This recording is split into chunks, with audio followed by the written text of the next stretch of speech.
Who's wrong and who's wronger? In this corner, followed by millions, James the Exploding Unicorn Breakwell. And in that corner, ignored by millions, Steve Dash Olivas. All right.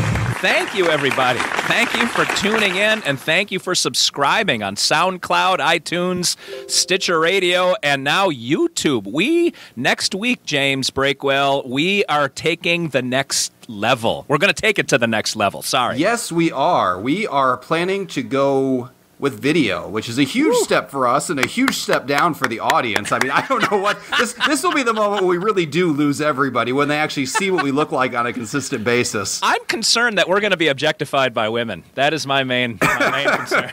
Women, men, animals, everybody will be into us or horrified by us, one or the other. Well, we're going to take video by storm, and so you got to get on the YouTube channel for Wrong and Wronger and subscribe. Get in on the ground level for this thing.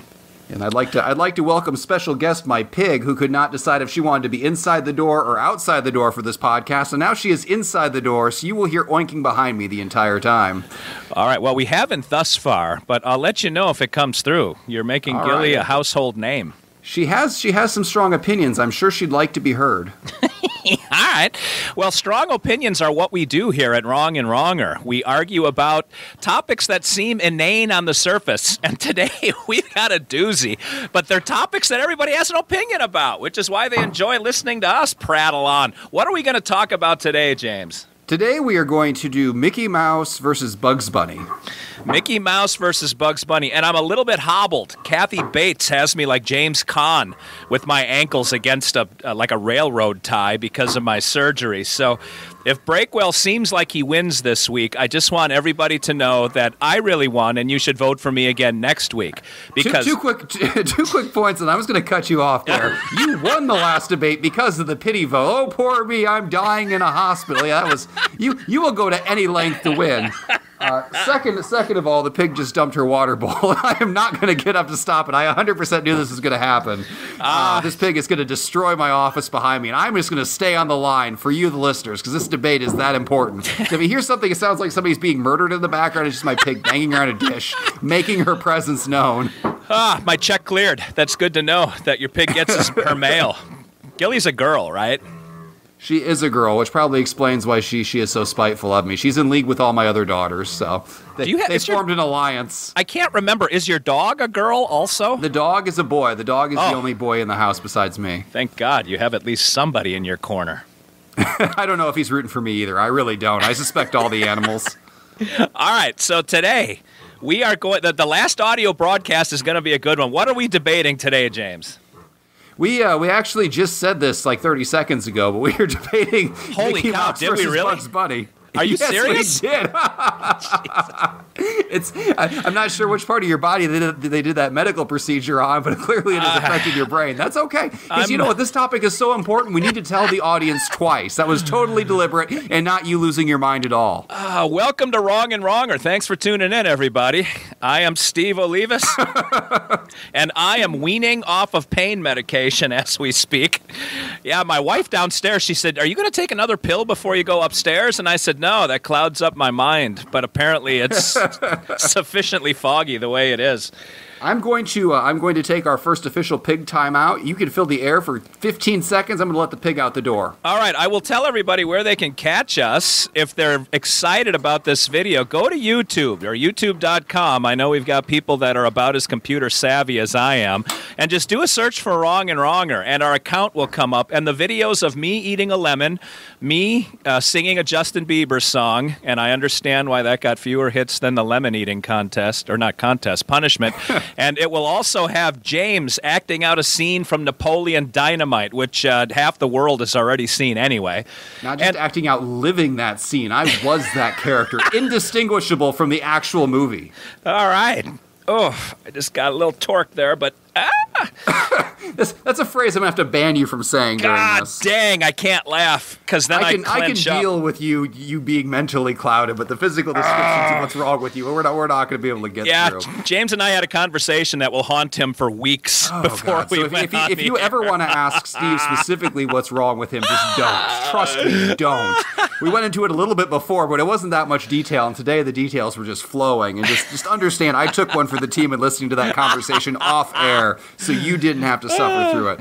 All right, let's get to our nice things. All right, let's jump in here before you start repeating yourself even more. Okay, let me go first because I'm going to forget that we had this conversation if you go first.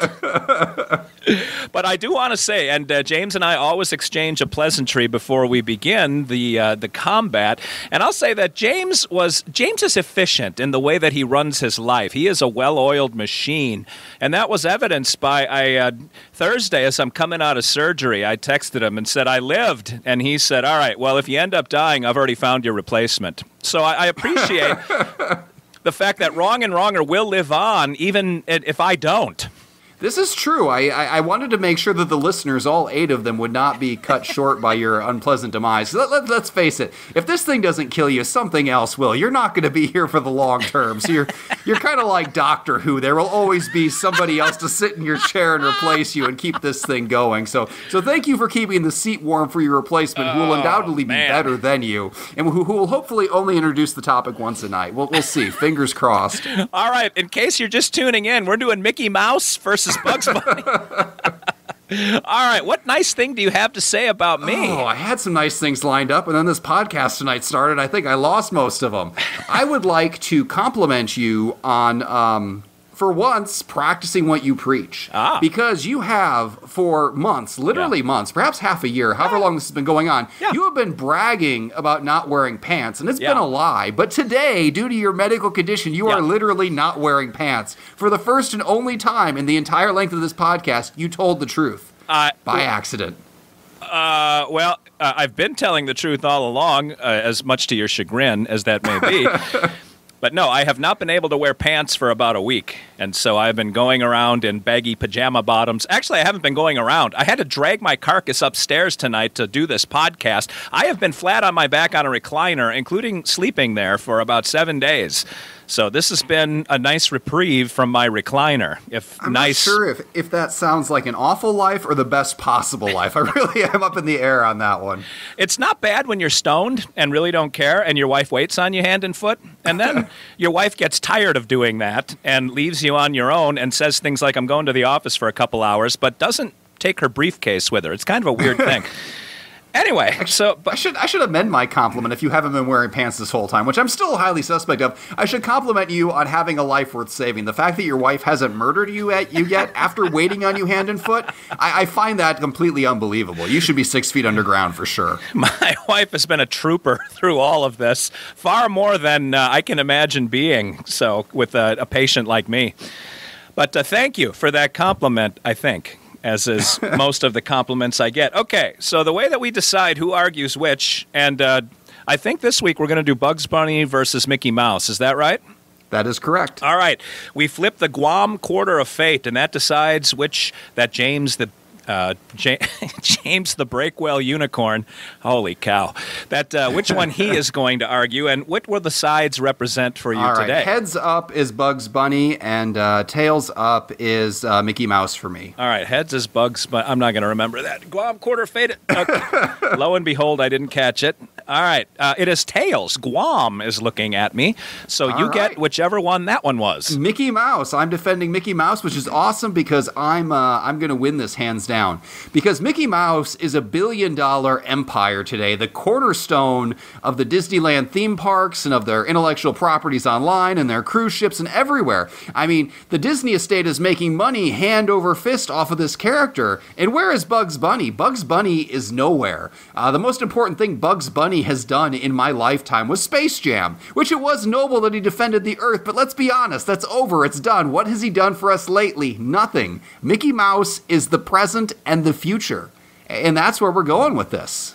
Mickey Mouse is the empire of the ears. It's always seen as the evil empire. Disney, what they do, and this started with Mickey Mouse, I'll just use Disney generically, Mickey Mouse specifically, is they chew up real estate. They gobble up corporations one after the other, and pretty soon we're going to have Apple, Google, and Disney will rule the world, and then everyone will hate all three of them because it's kind of the nature of people to hate those that have everything, and that's what Disney is becoming. We got to slow Disney down before they take over everything.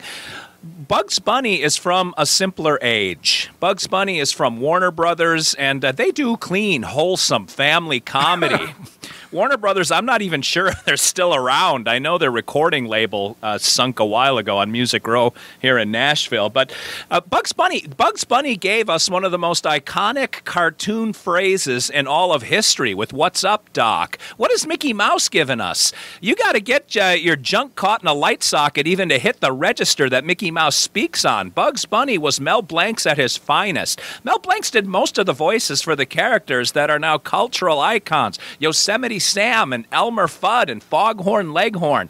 All of that spun off of Bugs Bunny, and they're part of the lexicon of good, clean Norman Rockwell's America, not rich, greedy corporate machinery America.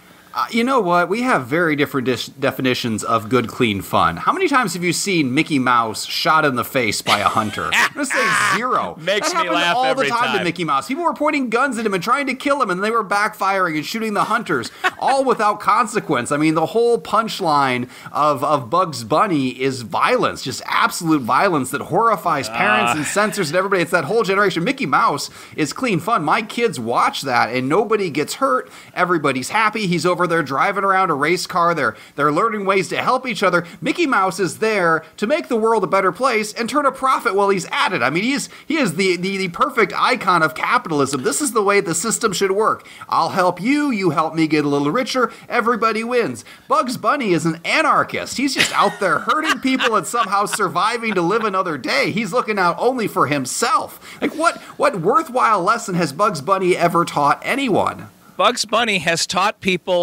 children to eat their vegetables. That's what he has taught them.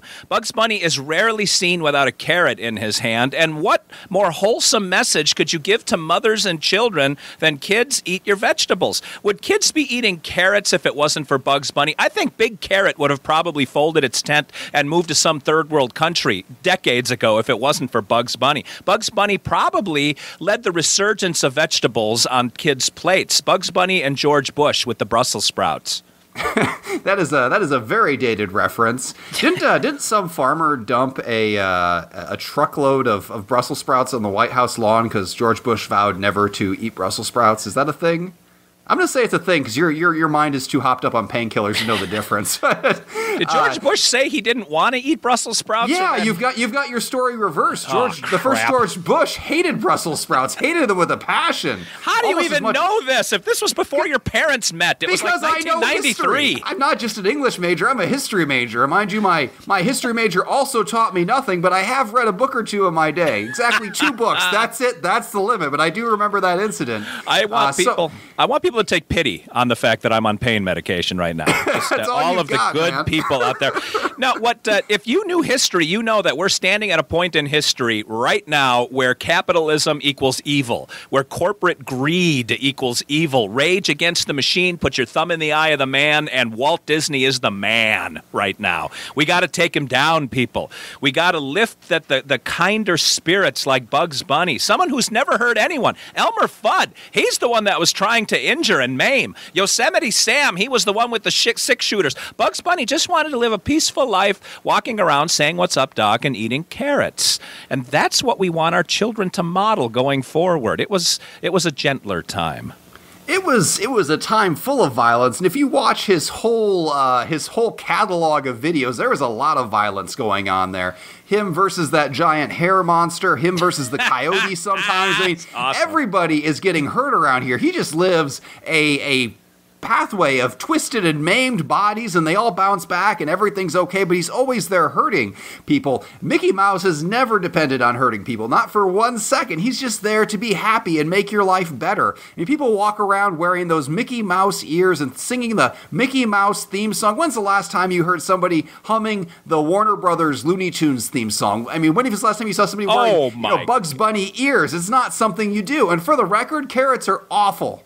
Awful. And I will stand by that. One of my proudest, earliest memories of spite is in kindergarten. I had a teacher who didn't like me very much, and for some reason she came down in the cafeteria. Yeah, I know. Who could imagine somebody not liking me? She said, "You have to eat your cooked carrots." And I said, "If I eat my cooked carrots, I'm going to throw up." She said, "Eat your cooked carrots." And I ate them, and I threw them up on her shoes. Wow. To this day, that's still one of my proudest moments. Oh, if I'd have been your father, I'd have been proud too. I know carrots are awful. That's the point. Carrots are awful, and so we have to do things to make kids eat their vegetables. Nobody likes vegetables, and Bugs Bunny was part of what made kids eat vegetables. They muscled through that gag reflex and pushed down the stuff that's good for them. Mickey Mouse never did that, and you talk about the theme song. How dare you, James Breakwell? How many people have said, "That's all, folks," or "That Porky Pig, if I did it right now"? Oh, my God. Nobody says that, ever. That's okay. That is a factual statement. We're going to have to agree that you're wrong. I'm going to go out on a limb and agree with myself here. The other thing that I wanted to say was that here's probably the bottom line argument. Mickey Mouse has never been funny. How many times have you laughed at anything any of the Mickey Mouse characters have ever done? It is such a boring, bland milquetoast, try to appeal to everybody humor that it's not humor. Bugs Bunny is a little edgy, and Bugs Bunny and the Warner Brothers stuff is funny. It appeals to kids and adults. I will say this, I have never laughed at either character, not once. Like, looking back, I don't know why, because growing up, I saw Bugs Bunny far more than Mickey Mouse, because you had to pay extra for the Disney Channel. That was rich people territory. But, like, I'd sit there and watch, Looney Tunes just, like, dead in the face, just a blank expression, because it wasn't amusing. I don't know why I sat there staring at it. I guess it was better than watching the grass grow, but it really didn't have a lot to offer. But you know who Disney does have a lot to offer to? Little kids. I mean, you're a tad older than their target demographic, Steve. Maybe not maturity-wise, but definitely age-wise. But my kids sit there and they giggle and they laugh and they are just thrilled. And that's the younger ones. Then when they get a little older, they move to Disney's other programming, the teen shows and stuff. But Mickey Mouse is the gateway drug for all of that. He introduces them to the whole slate of good, wholesome shows where nobody ever has a shotgun explode in their hand, where hunting season isn't a thing. I mean, you look at Bugs Bunny's struggles. They were like life or death situations that he was joking about, and everybody somehow walked away. It's kind of sick and twisted if you look at it, but Mickey Mouse doesn't even get into any of that. He just wants to make you happy, he wants to make you feel good, and he wants to make you come to his theme park and spend a little bit of money. And what's wrong with that? Oh, I'll tell you, I did a show at a Disney hotel a few months ago, and just walking through the lobby made me wish a shotgun exploded in my hands. You're going to have to go into some detail there. Oh, there's just kids everywhere screaming and loud, and parents that are raising feral children. It's the Walmart of theme parks. That you save up all your life to go to Disney once, and then you realize that they have $27 hamburgers and the rides aren't that good. And I don't know. Disney is not for me. You get on Main Street to watch the fireworks at the end of the night, and you're crammed in with 7,000 sweating people wearing bad Hawaiian shirts. It's not a fun experience, and Mickey Mouse is the gateway drug. You are correct.